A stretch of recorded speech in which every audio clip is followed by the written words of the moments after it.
Warahmatullahi wabarakatuh. Perkenalkan, nama saya Sarli Maharani dari Prodi Pendidikan Ekonomi kelas A pagi semester 2 dengan NIM 18721.542. Di sini saya akan menuntaskan ujian akhir semester mata kuliah Perekonomian Indonesia. Video yang saya bawakan mengenai ekspor dan impor serta pengaruhnya pada perekonomian. Perbedaan ekspor dan impor.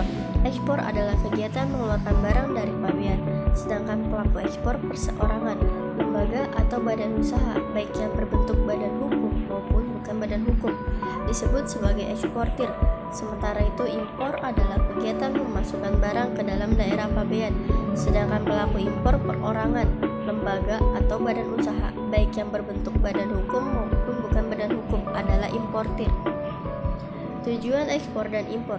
Tujuan kegiatan ekspor meningkatkan laba perusahaan melalui perluasan pasar serta untuk memperoleh harga jual yang lebih baik atau optimalisasi laba. Yang kedua, membuka pasar baru di luar negeri sebagai perluasan pasar domestik atau membuka pasar ekspor. Yang ketiga, memanfaatkan kelebihan kapasitas terpasang atau idle capacity.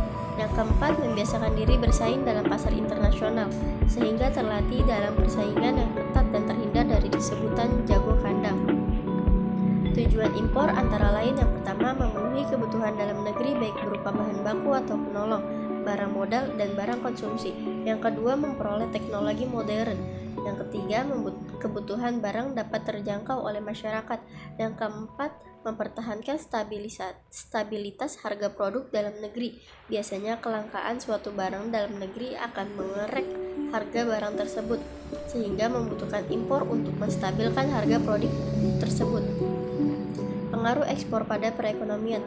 Transaksi ekspor barang dan jasa mendatangkan devisa bagi negara. Devisa sendiri merupakan aset dan kewajiban finansial yang dapat digunakan dalam transaksi internasional yang berupa valuta asing atau falas, emas, surat berharga, wesel luar negeri, dan sebagainya.